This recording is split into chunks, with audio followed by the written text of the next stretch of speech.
I'm Mark Golub, and in the news, once again, the Iran nuclear deal, known as the JCPOA, the Joint Comprehensive Plan of Action. And once again, it's a focus of attention.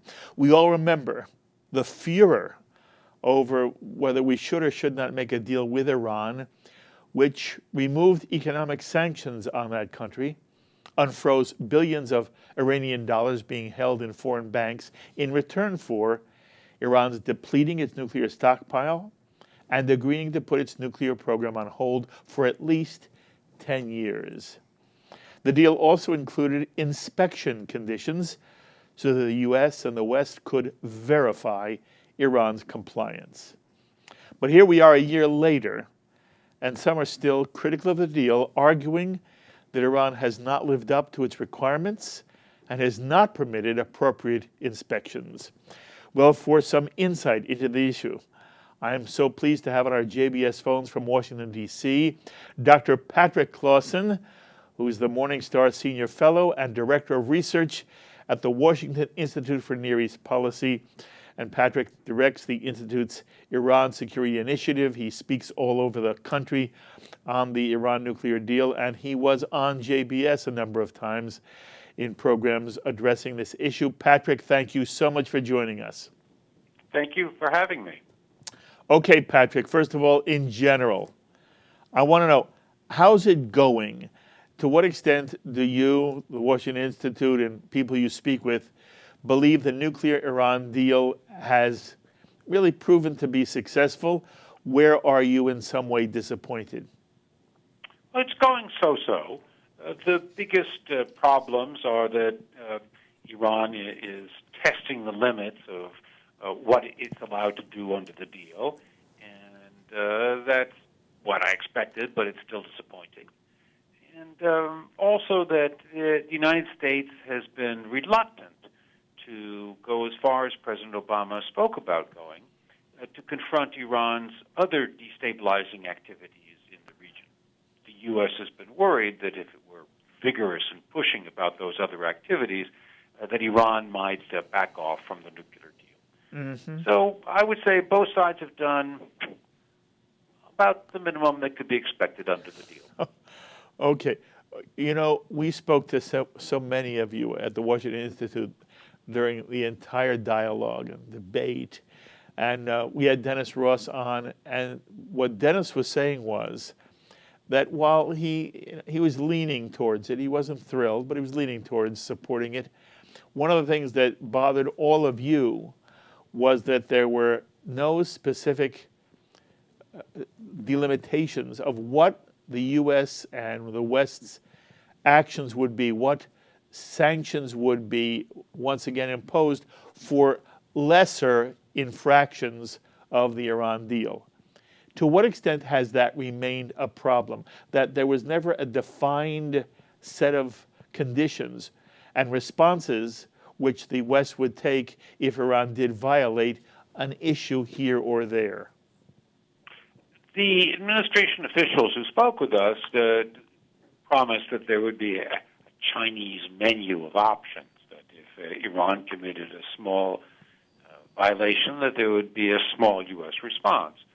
But it's been hard for the administration to move on issues like Iran's missile tests, which are discouraged, to put it mildly, under the deal, but not formally forbidden. And it's been disappointing that Iran has interpreted the deal to say that the international inspectors from the International Atomic Energy Agency, or IAEA, will now only report if they find a violation. Previously, they were reporting how well Iran was doing at fulfilling its obligations. Mm-hmm. Now they're only going to tell us if they find a violation. That means we have to rely entirely upon their judgment as to what rises to the level of being a violation or not. And so we've lost a fair amount of transparency about what Iran's doing.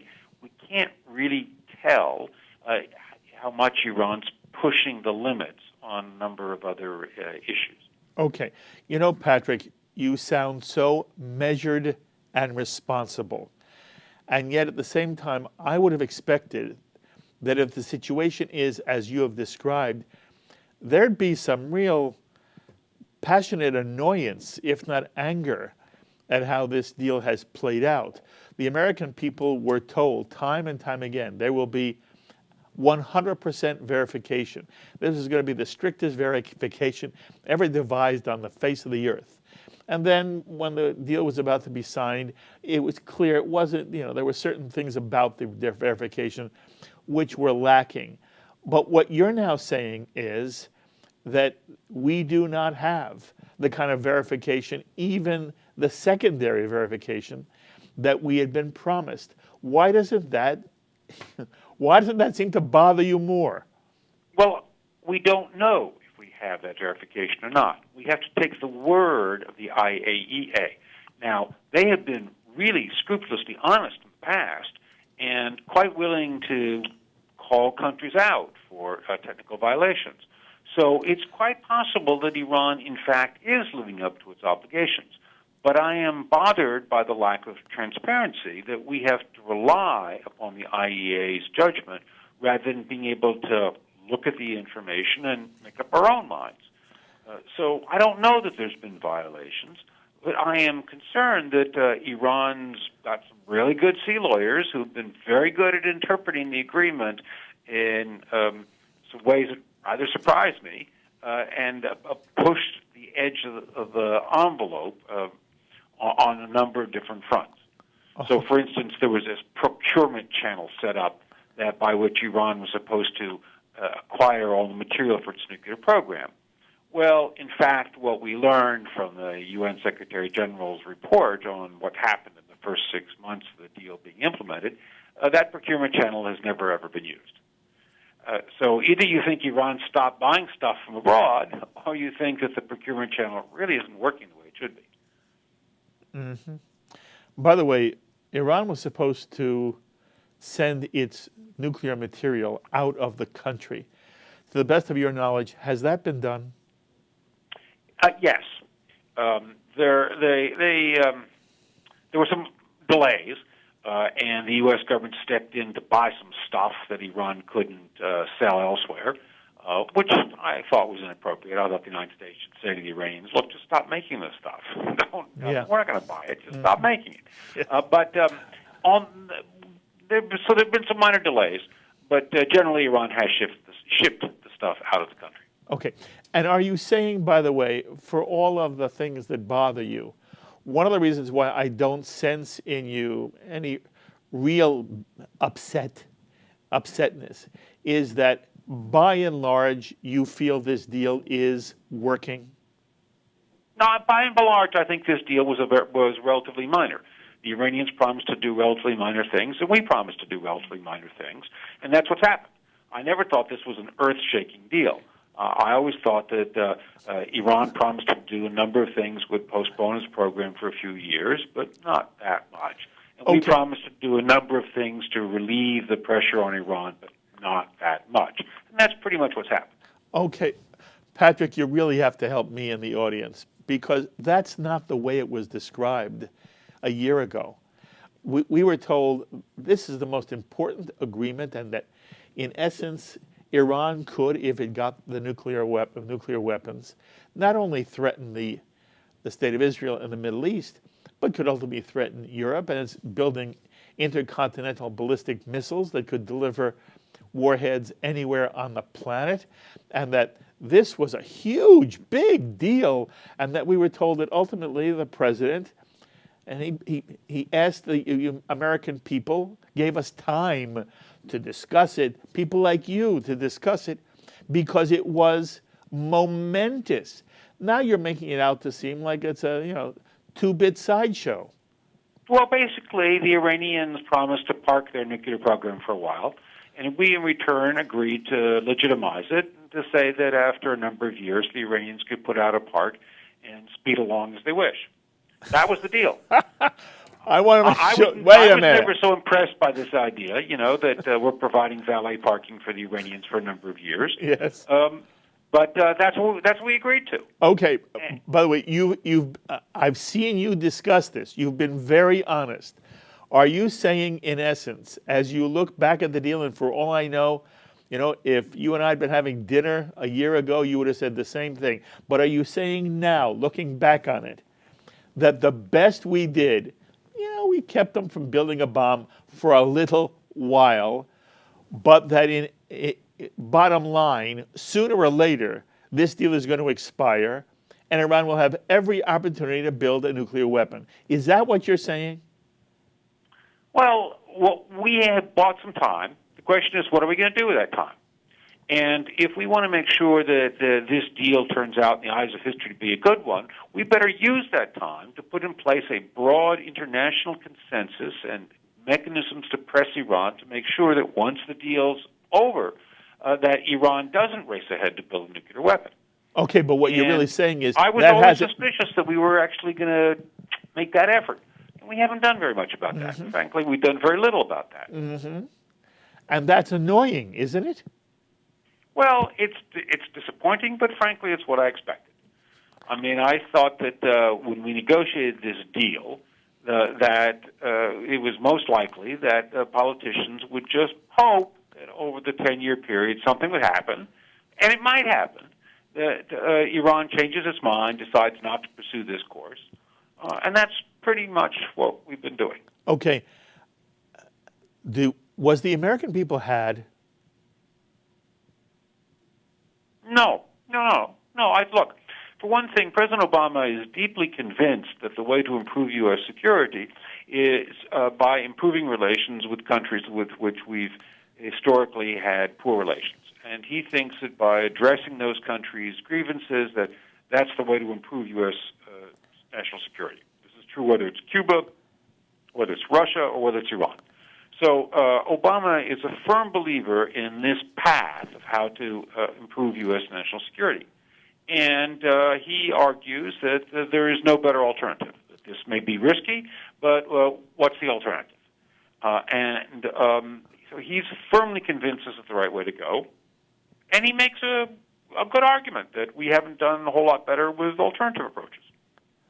So I was unenthusiastic about this approach. Right. But I certainly can understand why Obama and people who share his perspective were ecstatic, that they felt that they bent the arc of history in Obama's term, and that this will put us on a different path with the Iranians. Okay. Well, that's optimistic. I understand. Patrick, you're really superb.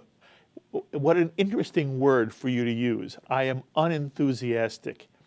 And I can't tell again, I haven't spent enough time with you to know whether you simply don't want to sound like you're an alarmist and you want to sound responsible and you're not going to come on JBS and, bash the president, bash the Iran deal. At the same time, I hear you're saying things like, really, this is the best that we could do. I want to remind you, Patrick, that Barack Obama is on JBS, not that he's on JBS television, but we're televising his conversation with the Jewish community prior to the vote. And what he says is unequivocally, this deal will prevent Iran from ever getting a nuclear weapon. This deal was President Obama's baby. So he was going to protect it and nurture it and cuddle it. And I always thought that it was much more likely that the next president of the United States, whoever that is, it would be the person who would put in place the effort to see what would happen once the deal ends.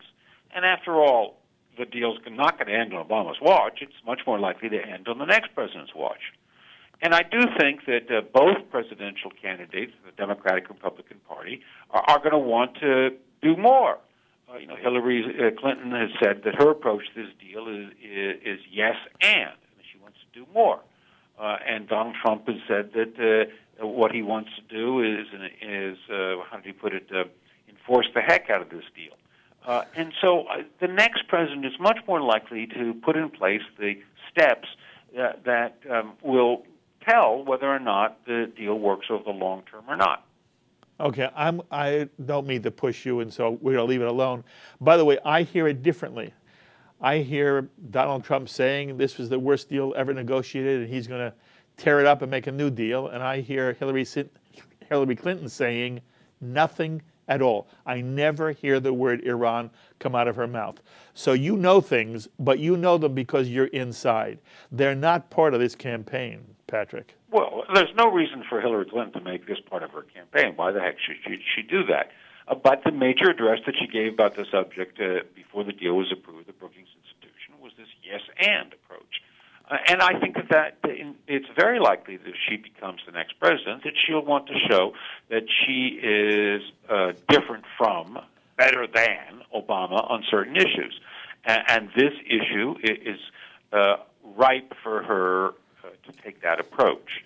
And she can do a number of the things to put in place the international consensus and the pressure on Iran to say that once the deal ends, that Iran had darn well better not make use of some of the things that it has the ability and the authorization to do, like making a highly enriched uranium that fuels a bomb but does very little else.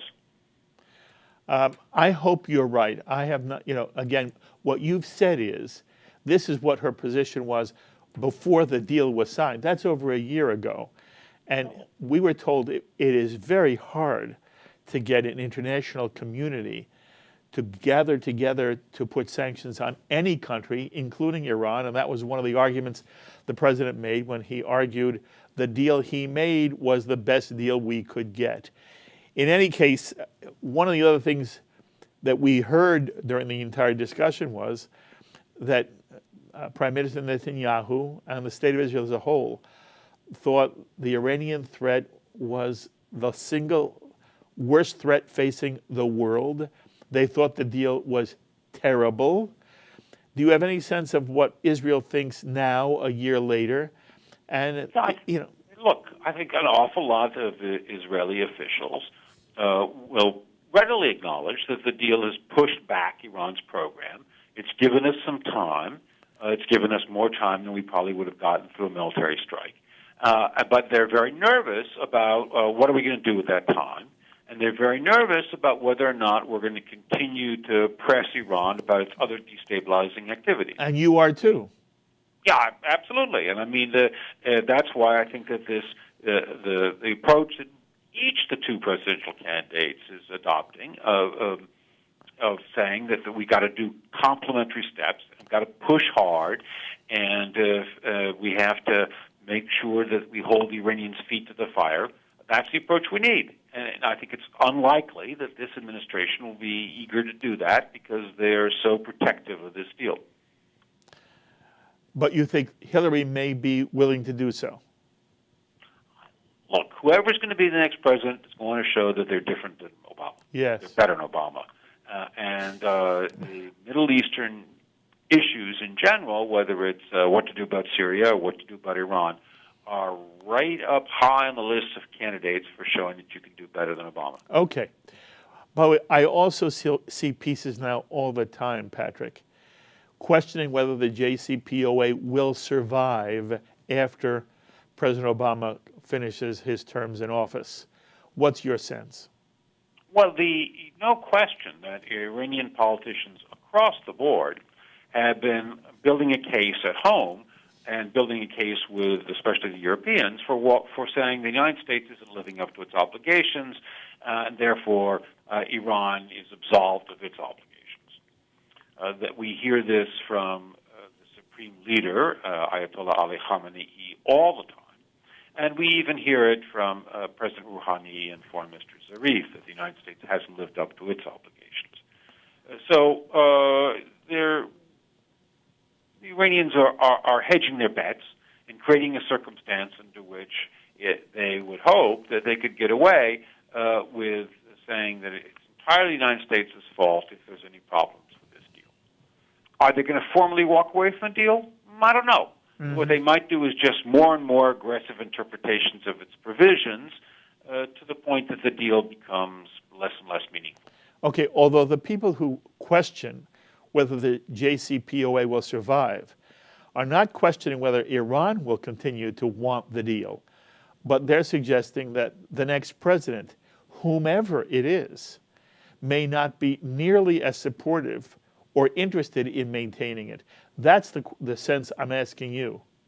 Well, but I think the next president is likely to be more prepared to take the kind of complementary steps against Iran's aggressive behavior in the region that Obama promised, but which he and his team have been reluctant to do because they were afraid that Iran might use that as an excuse to walk away from the deal. I understand. So I think it's very likely that the next president will be more vigorous about enforcing the deal and about taking the complementary steps against Iran's other aggressive behavior. Okay. Two other quick questions about the deal, then I'm going to ask you about something else. You mentioned the inspections by the IAEA, and you said now we must rely on them. Patrick, I always thought that the inspections would be conducted by the IAEA, that it was not, individual countries. The United States was not going to have inspectors on the ground. Right. So explain to me why you make that a relative point if the IAEA was always going to be the inspector. Well, I'm most comfortable when the IAEA does the inspections and then gives us a full report about what it finds and lets us come to our own independent judgments about what does this mean. I don't want to rely upon the IAEA inspectors to be not only the investigators but also the judge and jury. I see. And I'm not happy that now they're the judge and jury as well as the investigating detectives. Okay, I understand. And the last question is, do you know Ben Rhodes personally? No. Okay. He created quite a flap when he seemed to say that the administration understood there were problems here and they kept things from the American people, and that basically American people are kind of sheep that can be led in any direction. And Ben Rhodes took a lot of heat after he made those comments. But you're a pro. You're both in Washington, in different organizations, of course. He's in government, and you're a watchdog, in effect. But as you heard the Ben Rhodes admission come to light, what's it mean to you in the Washington Institute, and what should it mean to Americans who want to believe that the administrations are telling the truth and that there is still some degree of honesty and authenticity in what we hear from our elected officials?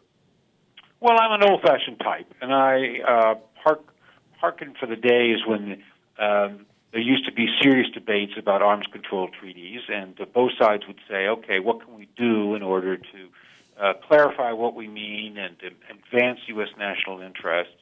And what was discouraging about the JCPOA debate is that each side seemed to be at least as interested in scoring points as they were in advancing U.S. national security. And so we didn't have any discussion about what used to be called perfecting provisions, in which the Senate and the House would explain what they understood the provisions to mean and what they wanted the administration to push for. And I thought that would have been an area in which we could have gotten a pretty broad bipartisan consensus about saying that, okay, if that's what this agreement means, then it's okay. But on the other hand, don't be taken to the cleaners by the Iranians. Yes. Well, we didn't have that. Okay. That was discouraging. Okay. By the way, you make an excellent point, but it really is not what I asked you. And I'll just tell you my feeling. I was outraged that there was inside the Obama administration, as this entire debate was unfolding, some sense that they could put anything over they wanted on the American people, and that things were being said and understood inside the government, which were not, to use a word you used earlier, there was no transparency to it. It did bother me significantly. And again, I don't know at the moment whether it's inappropriate for me to ask you to be critical or to express something that you may feel personally, but I did want you to hear what I had to say, if you have anything you want to add. It's not news that the partisan atmosphere in Washington has made many people much more interested in how can they score points than how can they advance U.S. national. And is that all you think this was? Oh, yeah. Yeah. In other words, there was no substantive issue in Ben Rhodes' admission. Look, frankly, Mr. Rhodes' admissions in that article suggested that he's much more interested in advancing his career and that of the president than he is in considering the underlying issues. Yes, all right. And that makes me unhappy. Good for you. I got it.